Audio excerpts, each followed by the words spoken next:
dia mbola amin'ny fifaliana trano no ahafahana miaraka amintsika ao anatin'izao fampahirezana izao. Mandeha hivavakantsika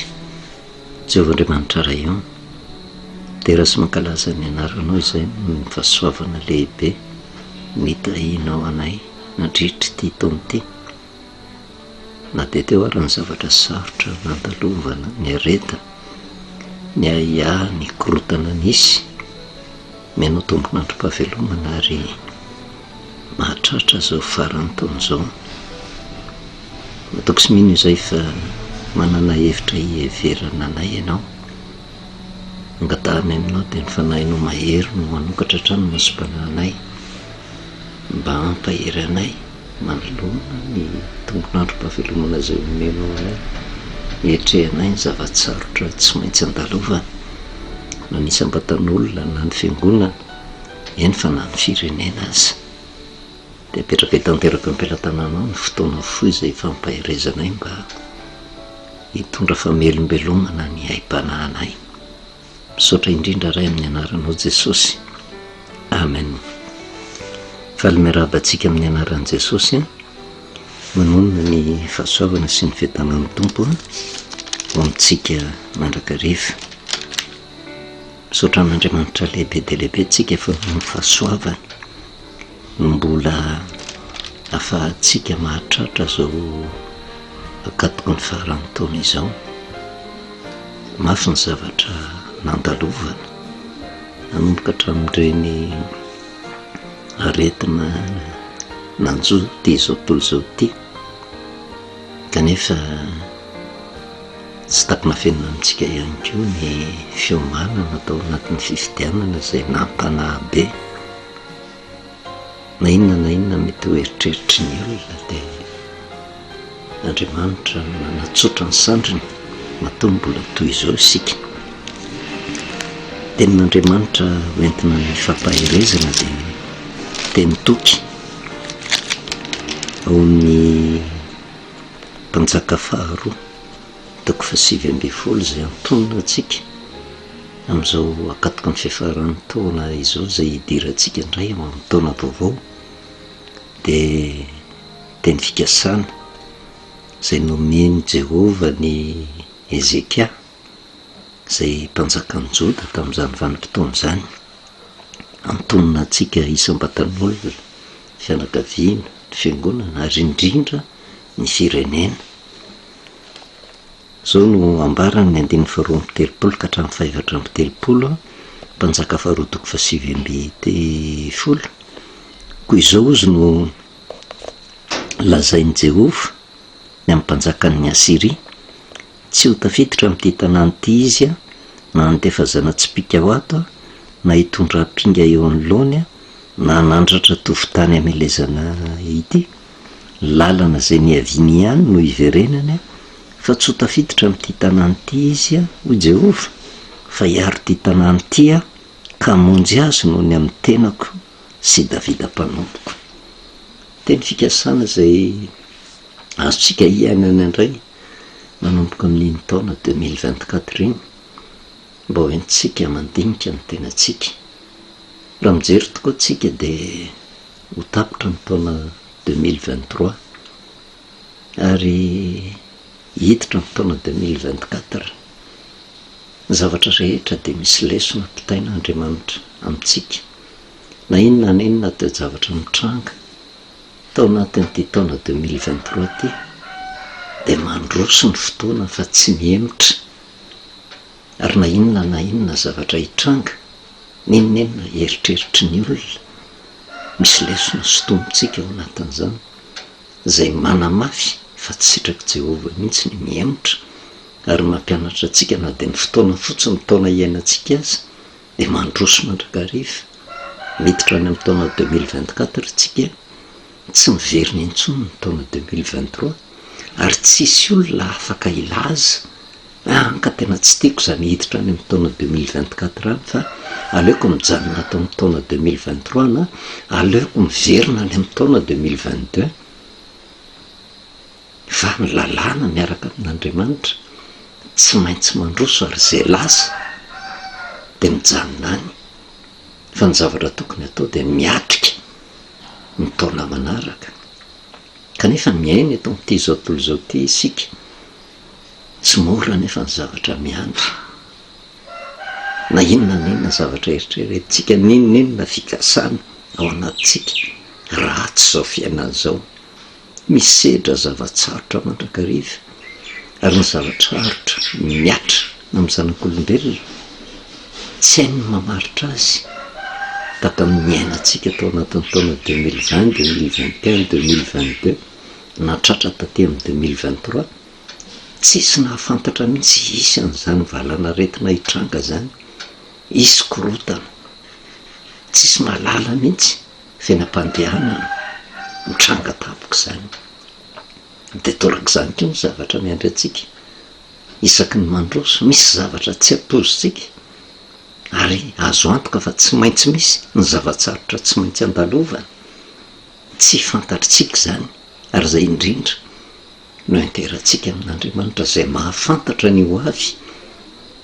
fa ny antony fikirantsika amin'Andriamanitra de mba hananantsika fiarovana, aneketsika ny toromarika omeny mba ahafahantsika miatrika ny zavatsarotra. Ary rehefa mintehitra amin'Andriamanitra tsika, ny zavatra azo antoka de zao: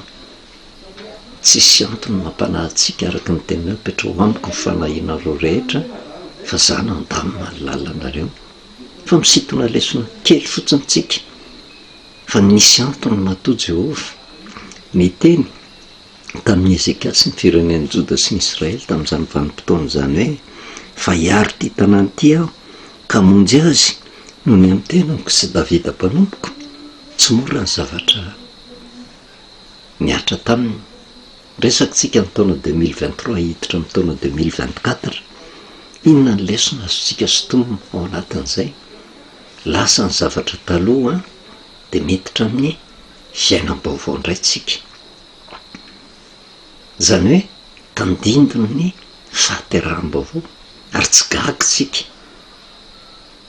raha toka aty amin'ny faran'ny taona ty tapitra koa ny mandat ho an'ny firenena. Lasa ny 5 taona teo de hiditra 5 taona vaovao. Inona ny miandry atsika? Tsy fantatra. Fa Andriamanitra no mahafantatra ny zavatra hiatra,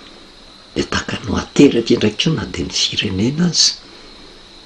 ateraka indray hiaina ny fiainam-baovao, ary mila mitoromarika avy amin'Andriamanitra. Teo hitantsika moa fa zany ny zavatra nitranga tamin'ny tantaran'i Ezeka, satria ny fahaterahanam-baovao raha ny soratra masina ihany koa de mariky ny fandraisana an' Jesosy zay miverimberina mandrakariva, na tamin'ny fiampitan'ny zanak'Israely ny ranomasina mena manadino ny fiainana maha-Egyptianina azy, fa miverina olom-boafidin'Andriamanitra, mariky ny fahaterahany indray. Kanefa zay fahaterahany indray zay tsy zakany devoly. Raha vao mandroso tsy zakany devoly, fa hitady ny fomba rehetra izy mba hatonga ny olona hiemotra. Ary zay no nantsoa ny zanak'Israely tamin'izany vanim-potoana zany saika hiverin-dalana. Kanefa Jehova fantatra fa nofo malemy ny zanak'olombelona, de nampanantenainy ary niafatra lehibe napetrany teo anatrehan'izay: Jehova hiady anareo, nareo kosa ny mangina, lazao ny zanak'Israely mba handroso. Zay no natonga atsika ny sintona lesona kely hivalina amin'ny taona 2023, tsy mety mijanona eo ary tsy miverina any amin'ny taona 2022, fa na tiatsika na tsy tiatsika tsy maintsy miditra amin'ny taona 2024 tsika. De mamakivaky ny taona 2024 karaha mbola velon'aina, de hivalina koa ny taona 2024 de miditra amin'ny taona 2025. Zay lesona lehibe ho atsika hoe rehefa mandroso de tsy miverin-dalana, fa mandroso mandrakariva na de sarotra ary ny zavatra miandry. Kanefa zay fandrosoan'izay de misy ny sakatsakana maro isan-karazany. Ny Egyptianina nanenjika ny zanak'Israely, de inona ny zavatra mitranga? Tokony nomena ny zanak'Israely Jehova hiady anareo, nareo kosa mangina. Tsy nisy ezaka nataon'ny zanak'Israely nandringanana ny Egyptianina tamin'izany vanim-potoana zany, fa nandroso fotsiny ny zanak'Israely, de anjaran'i Jehova mandringana ny fahavalo ny zanak'Israely. Torak'izany koa manoloana ny fiovampiainana tsy maintsy misy sakana mandrakariva mba tsy hatonga ny olona androso ny fotoana mandroso fa le olona mitady emitra zay nefa tena fampaherezanao atsika hoe rehefa mandroso de aleo mandroso hatramin'ny farany fa lalàna ratsoratra masina zay izotra ho any amin'ny fandresena ny fandrosoana fa zay fandresena zay nefa de tsy maintsy mandalo zavatsarotra ianao ary zay mila ny fiarovan'Andriamanitra raha mijery kely tsika ny zavatra nisy tamin'ny farany de ny resaka tahaka ny tantaran'ny Daniel zay insotomantsika lesina hoe eo amin'ny fiainana ange tsy ilozan'ny olona mpialina zareo vao ny zavatra nanjoa amin'ny Daniel kanefa tsy nisy fanoherana nataon'ny Daniel tamindreo mpiara-miasa taminy tamin'izany vanim-potoana zany satria nandray ny fanjakan'ny Dariosy taka ny nateraka indray de mifidy mpanolotsaina fa vokatra ny fijoroana ny famarinana de tratry ny fialonana inona ny vokany namorona lalàna natsipy tany andavaky ny liona Daniel tsy nampaninona azy zany mekeny fa nitoko tamin'Andriamanitra izy ary io no tonga atsika ny resaka hoe mifototra ho amin'ny mpialina ary ny mpialina raha ny afantarana azy de tsy maintsy manaratsy mepanga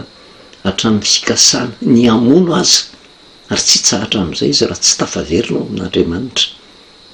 miferitreretana azy maty tokoa Daniel kanefa rehefa tonga Dariosy mangirany ratsy ny maraina ny nanipazana ny Daniel tao andavaky ny liona mbola ao ihany ve ianao ry Daniel mpanompon'Andriamanitra namaly Daniel gaga ny mpanjaka tsy nanana fahefana taminy ny liona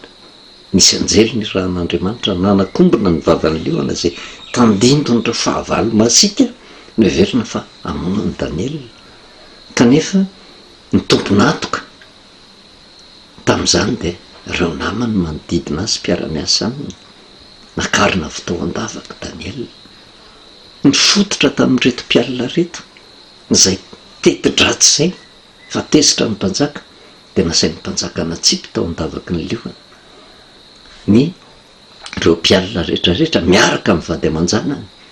de ny zavatra nanaitra hoe mbola tsy mipaka tany amin'ny vody lavaka akory izy ireo zy de fa tapatapaka maty ny liona ireo olona rehetrarehetra io ao anatin'le fanjakana vaovao voaorona mitrangan'izany mariky ny fahaterahany indray tsy mora ny fahaterahany indray tsy mora ny fiovam-piainana vaovao fa tsy maintsy misy fahavalo tsy maintsy misy zavatsarotra tsy maintsy sedrany ary noho izany indrindra no mahatonga ny ty ten'Andriamanitra ity no fampahirezana atsika hoe aza manantena zavatra tena hamirapiratra fa manoloana ny zavatsarotra de aleo mahatoko ny teny fikasana avy amin'Andriamanitra hiaro ty tanàny ty ka hamonjy azy noho ny amin'ny tenako sy Davida mpanompoko tamin'izany vanim-potoana zany Ezekia no voatendrin'Andriamanitra hitondra indray ny firenen'ny Joda izay hita fa tena nikorosahana tanteraka mihitsy ny fiainam-panahiny ka lasa mitondra fahoriana zany fireneny zany vokatry ny fiodinany vokatry ny tsy fatahorany an'Andriamanitra vokatry ny fianarany toe-panahiny reo jaintilisy ireo rehefa tonga teo amin'ny fitondrany Ezekia de nitondra fanavozana namerina ho amin'ny laony ny firenen'ny Joda tamin'izay vanim-potoana zay niravana daholo ny tsangam-bato sampy rehetrarehetra ary taona ny olona teo ambany fahefana izy mba ho tonga amin'ny fibebahana izy ny tena mpanavo fivavahana azo lazaina fa tena niavaka teo amin'ny firenen'ny Joda raha mijeritsika amin'ny mpanjaka faharoa toko fa 20 de ny andininy fa 10 ka hatramin'ny fahaenina de zao nilazany amin'ity Ezekia mpanjaka ny Joda ty hoe Jehovahandriamanitra ny Israely no nitokino izy ka de tsy nisy tahaka azy tamin'izay rehetra mpanjaka ny Joda na ny teo aoriny na ny teo alohany fa nifikitra tamin'i Jehova izy ka tsy niala tamin'ny fanarahana azy fa nitandrina ny didy zay nandidiny Jehova ny Mozisy tsy misy takan'izany Ezekia zany, tena olona ny avaka ary sa mihitsy namerina ho amin'ny laoniny ny firenen'ny Joda, nafaly an' Jehovah zany, nandeha mahitsy teo anatrehan'i Jehovah. Raha ny tokony ho izy ny fomba fieritreretin'ny olona hoe rehefa miaraka amin'Andriamanitra dia milamindamina amin'ny fiainana. Fa zay le toetra ny Ezekia zay natafitohana ny fahavalo, ary tamy amin'izay ny fahavalo nanome fondray ny vahoaka mba tsy ino any Ezekia, zay nanome toky reto firenen'ny Joda reto hoe tena Jehovah hiaro, Jehovah no hamonjy. Ary io no fantarantsika ny afatra mitoetra mandrakariva, Jehovah hiady antsika. Fa isika kosa mangina ny tanterahana tamin'ny Ezekia zany, tamin'izany vanim-potoana zany, ny Asiriana ny fahavalo, tsy zakan'ny Asiriana zay fiverenana tamin'i Jehovah zay, satria efa fatapatatry ny Asiriana ihany. Fa raha tonga amin'ny fibebahana indray reto firenen'ny Joda reto, ho resy anady izy. Dia inona ny zavatra nataony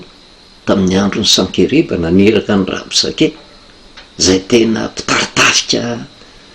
mitovitovy amin'ny Goliata, zay nampivaraotsa, nananakivy,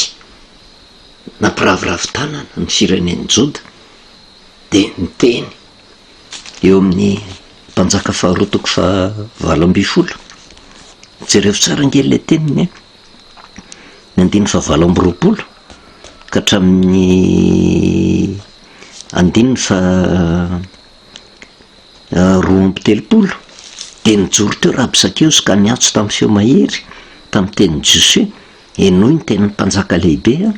ny mpanjakan'ny Asiria. Zao ny lazain'ny mpanjaka: aza mety ho fitahany Ezekia ianareo, fa tsy havonjy anareo amin'ny tanako izy tsy akory. Ary aza mety hampahatokiany Ezekia any Jehovah ianareo amin'ny anaovany hoe Jehovah no hamonjy atsika tokoa, ary tsy hatolotra eo an-tanàn'ny mpanjakan'ny Asiria tsy akory ty tanàna ity. Aza miaino any Ezekia, fa zao no lazain'ny mpanjakan'ny Asiria: manaova fanekena amiko edanana, ka mankanesa ty amiko, ary samy homana ny voalobony sy ny aviaviny, ary samy misotro ny rano avy amin'ny lavaka famorian-dranony. Avy ianareo, mandra-piavaka hitondra anareo ho any amin'izay tany tahaka ny taninareo, dia tany misy vary sy ranom-boaloboka, tany misy mofo sy tanim-boaloboka, zay tany misy oliva tsara sy diloilo sy tantely, mba ho velona ianareo fa tsy ho faty. Ary aza miaino any Ezekia ozy raha izy manome voana anareo amin'ny anaovany hoe Jehovah no hamonjy atsika. Zay le vavy mitondra fanavaozana, marika ny fahaterahana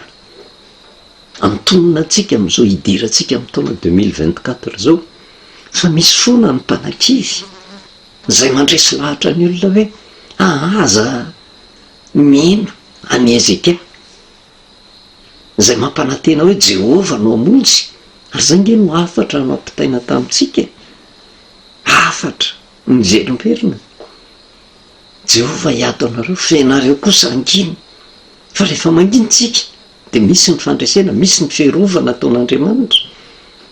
Fa zay fahanginan'izay tanterahana ao anatin'ny fandrotsona,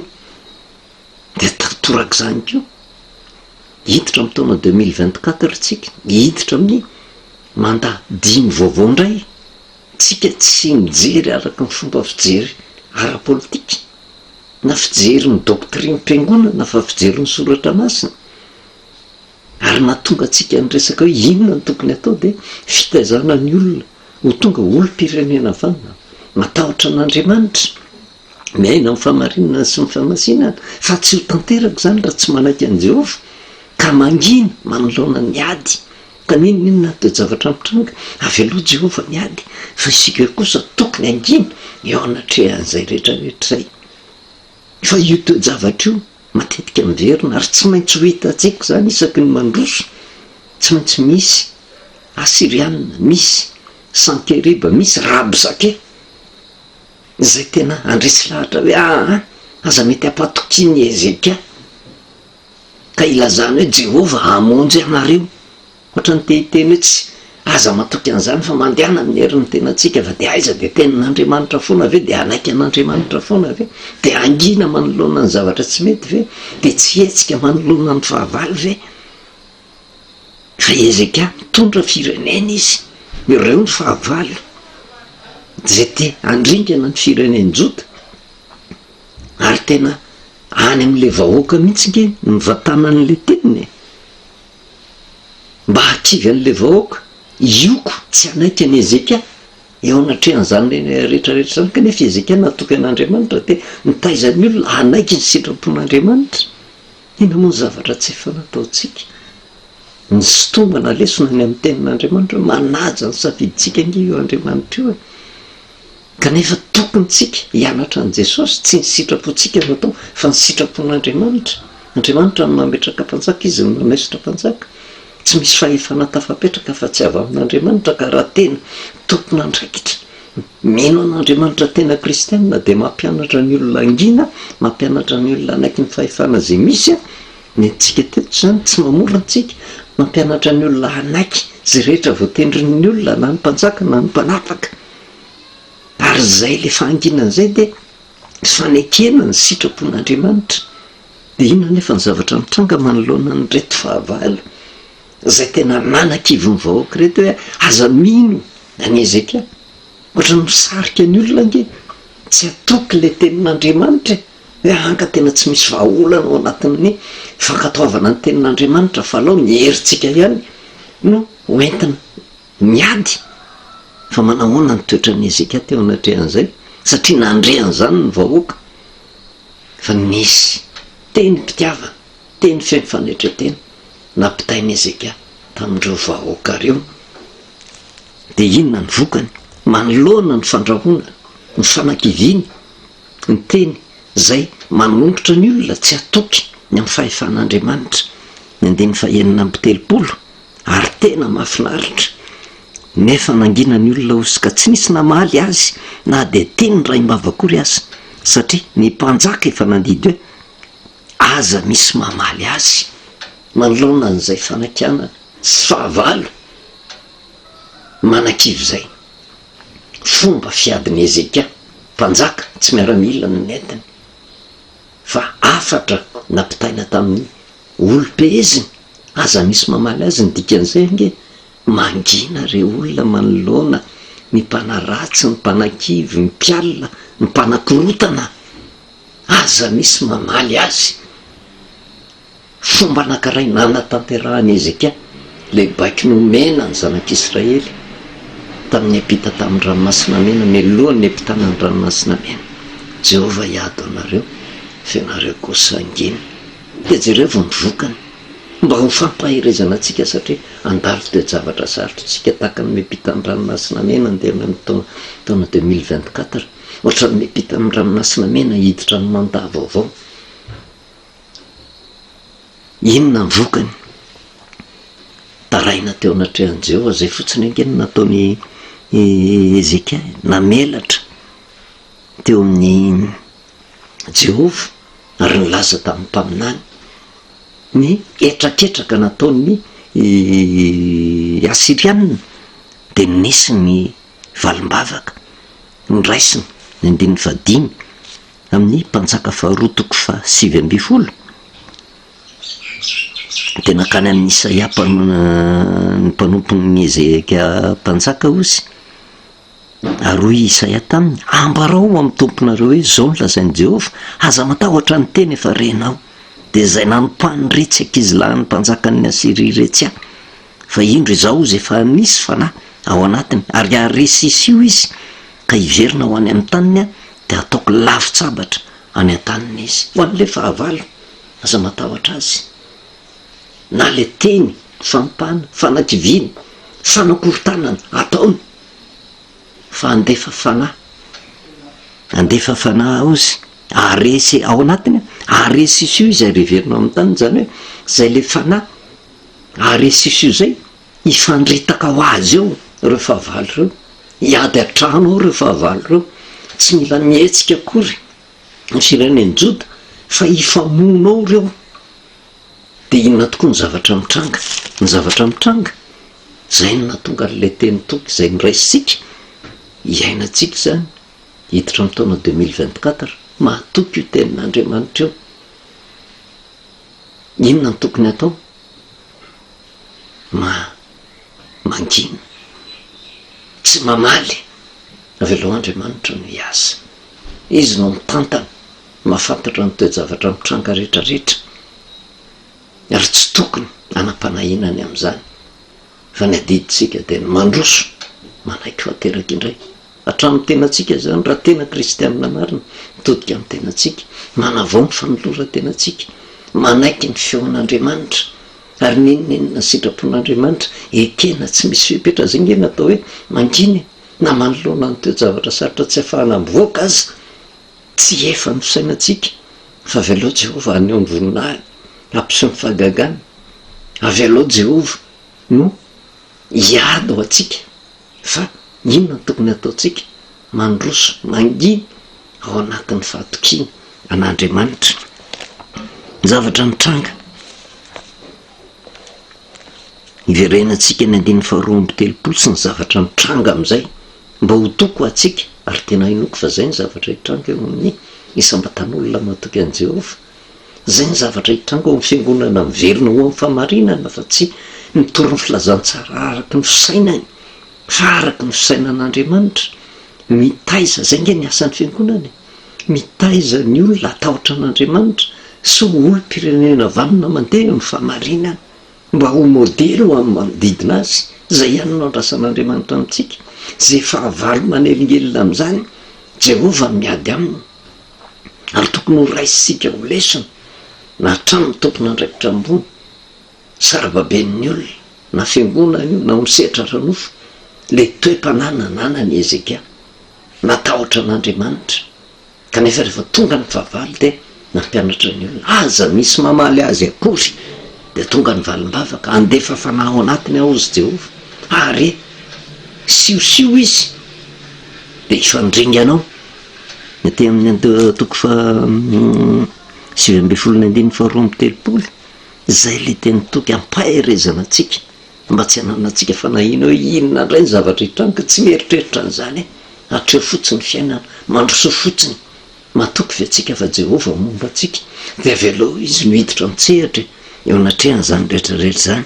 ko zao nolazain'i Jehova ozy ny amin'ny mpanjakan'ny Asiria tsy ho tafiditra amin'ity tanàna ity izy na handefa zana-tsipika ho ato na hitondra pika eo anoloany na hanandratra tovi-tanana amelezana ity lalana zay neviny ihany niverenana fa tsy ho tafiditra amin'ity tanàna ity izy ho Jehova fa hiaro ity tanàna ity aho ka monjy azy no ny amin'ny tenako sy Davida mpanomboka zany hoe raha misy lalana ny zorany hamelezana iny lalana namelezana iny ihany no avoa azy iverenany fa tsy anana fahefana ikitikitika n'lay tanàna le fireneny Joda tsy anana fahefana ikitikitika ny firenena io le nresahantsika hoe zay mamafy rivotra hitsinja tadio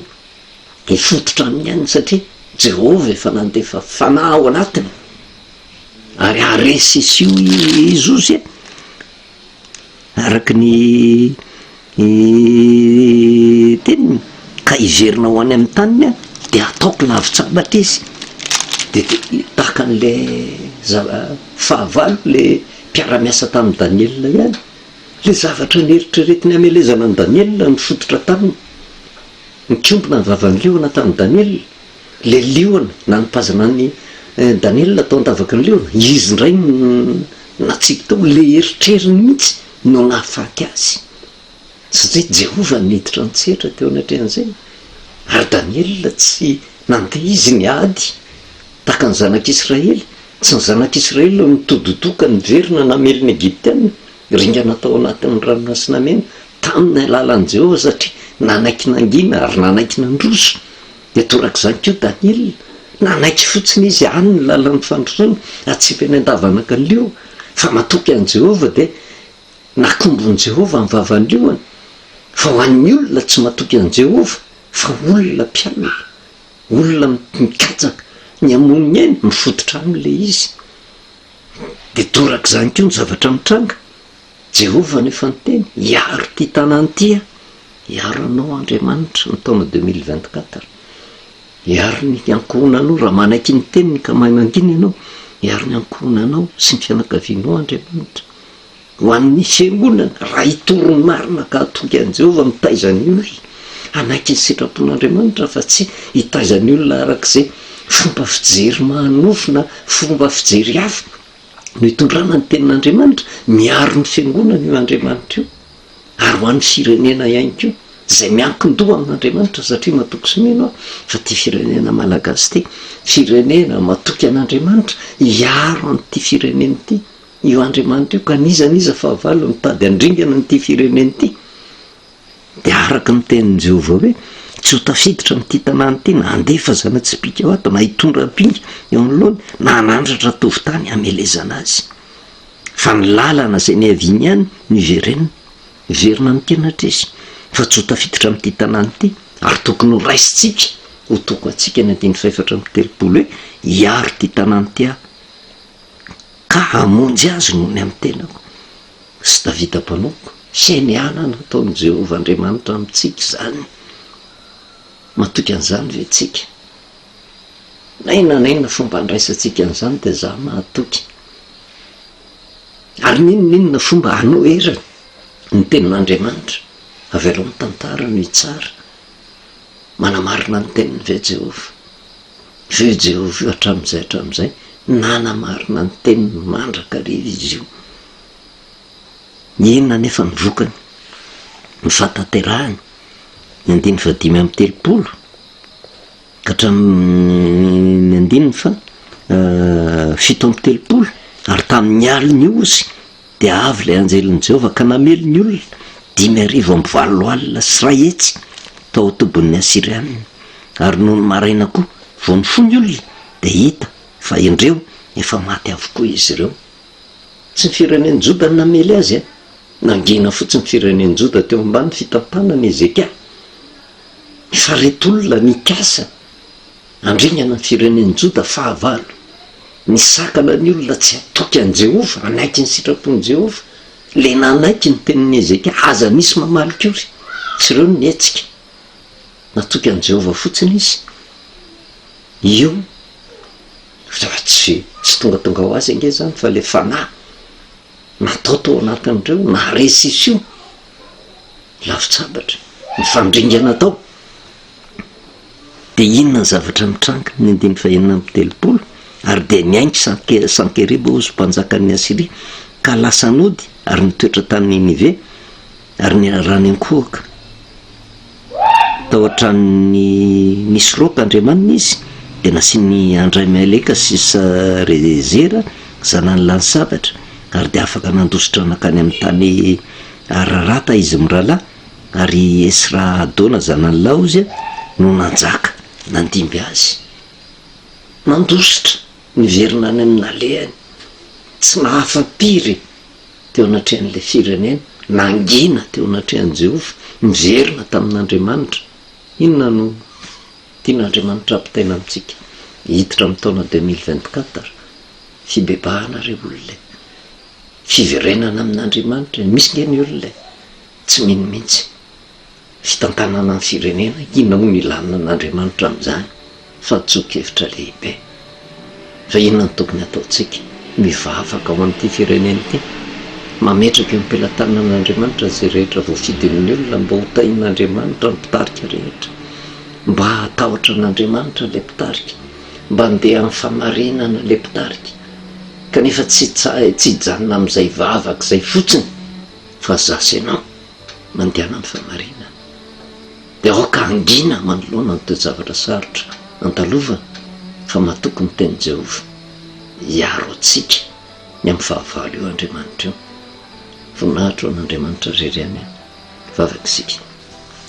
Misaotra anao Jehovah Andriamanitra ray no miteny tokony menao velom-panantenana fo mampanahanay, na de tsy takatra aza amin'ny fitantananao, fa na iza ary na inona hery ny fahavalo mitady amely anay, amely ny fiangonana, amely ny fianakaviana, amely ty firenena ity, matoky ny teninao izay fa tsy anana fahefana aminay izy amin'ny rehetrarehetra zany, satria anao efa niteny fa hiaro ty tanàna ity, matoky sy mino izay fampahiratra ny masony tsiraray avy ianao, mba hita ny famarinan'ny teninao. De apetraka hitanteraka eo am-pelantananao ny fiainanay sambatan'olona, indrindra zao firenena zao zay nateraka indray na inona na inona zavatsarotra andalova tao fitsapanay tompo fa miditra mitsehitra ianao miaro mandrakariva ary mitantana anay mba handroso ho amin'ny tsaratsara kokoa dia misaotra indrindra ray ny anaran'i Jesosy, amen. Manavolomantsika amin'ny anaran'i Jesosy fasavana sy ny fiadanan'ny tompo amintsika mandrakariva dia ndrary taona mahafinaritra momban'ny fitarian'Andriamanitra ho antsika hiditra ny amin'ny taona 2024 mba tsy hahatonga antsika hanapahana iny fa andeha ka ampiseho fa tena kristianina marina tsika, olon'Andriamanitra marina tsika, tena firenena mivavaka ny firenentsika.